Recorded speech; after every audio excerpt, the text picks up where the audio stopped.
Hope everybody out there's having themselves a great day. There's a weird thing that's going on right now we're going to talk about that looks like it's a guaranteed collapse. It can't possibly work.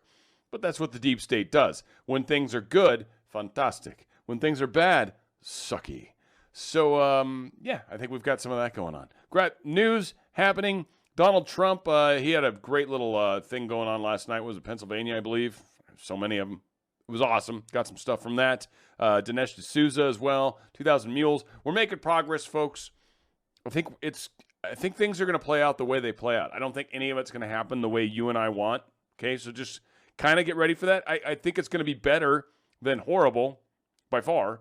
Powdered sugar on a turd. But it's going to be somewhere in between, probably. We'll see. We'll see. I'm here to help with the process. Now, I will say, and I don't know, I have no confirmation of anything at all about this, but this looks potentially legit. I mean, who knows? Maybe it's just because I want to. Confirmation bias, I'll say it. You remember that little note that everybody got at George H.W. Bush's? That's the old guy, the old wheelchair Bush, that guy. Everybody got their little notes. You know, the Bushes, they're the ones that freaked out the most, right? Especially Jeb. They freaked out the most. Hillary took it in stride because she's like a total tyrant. But this might have been the note. Former President of the United States of America, I was executed for my crimes, and you will be too. George H.W. Bush, a little signature in there. Looks like a stamp. Who knows? The guy was kind of specialized at the time this might have happened.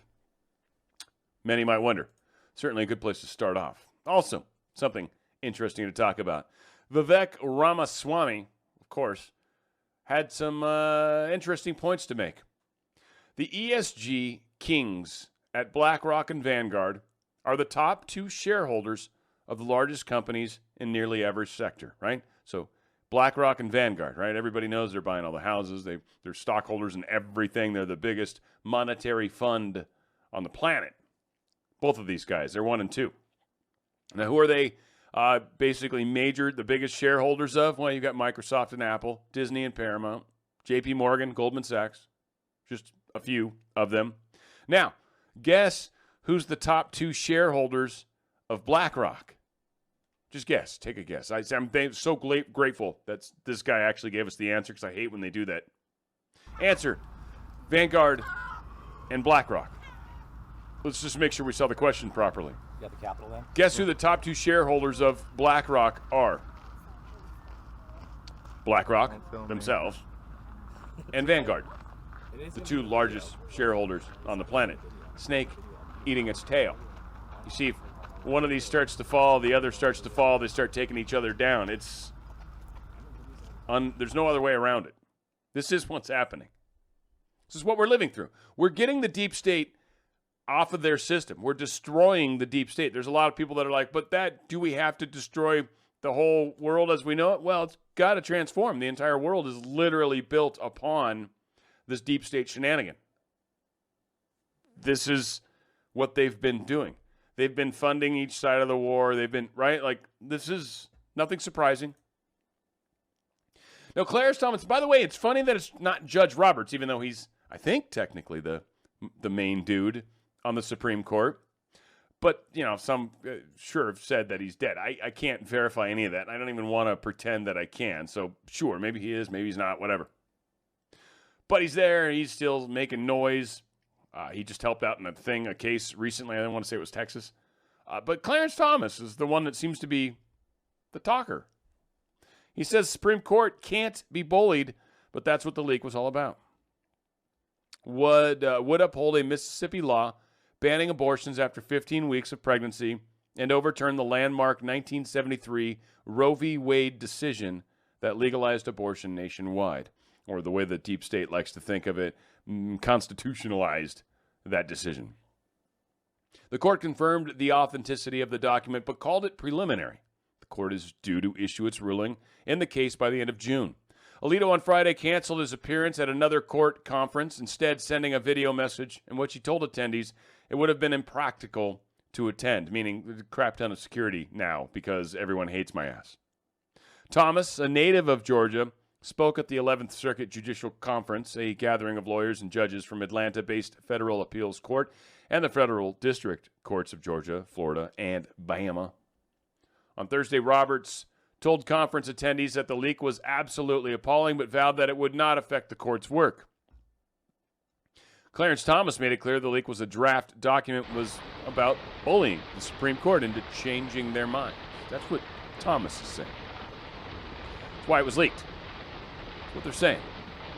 We'll see. I mean, again, this is it's powerful the way things are playing out. This is the kind of stuff they've always done. It sounds like the Supreme Court's trying to hold the line. Last bastion, maybe. Some say they've already been taken over. I think we're actually experiencing that decision right now. Now, I will say, without a doubt, now is the time for prayer, folks. Prayer. Big time. Pray for peace. Pray that we get this. Pray that people wake up to the truth. Pray that as many people as possible wake up to the truth. Because we're going through a tough time. And we need to learn to love each other a lot more than we do. Left-wing group Hackface wouldn't condemn who doxed the Supreme Court. Well, they actually had Google help out, which is surprising to me.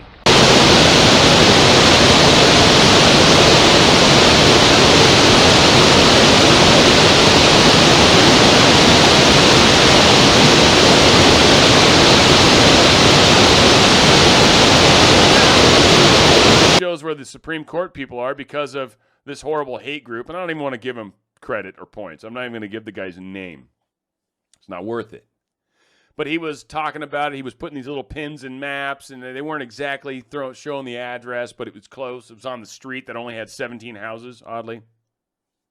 And so Google, and this guy's taking credit for it. That's why I'm not giving him any name call out. But he's saying, oh, Google, and maybe they shut it down because of me. Well, whatever the case is, the maps now on Google, when you go to try to look at these pins, when you go to try to find these spots on the map, Google says, yeah, no, you can't because they've broken this map no longer available due to violations of our terms of service and or policies. They've been doxxed, and Google's like, yeah, no, I'm not giving you that. I'm not letting you have it. I'm surprised. I'm surprised. Says he should take a competence test just like I did. And I agree. And we're going to play it. This is a longer, way longer video. I'm not playing the whole damn thing. I'm going to play like the minute that he actually played that shows Biden just being a buffoon. Because why wouldn't I? It's a hell of a lot of fun. But take a look at this incredible scene.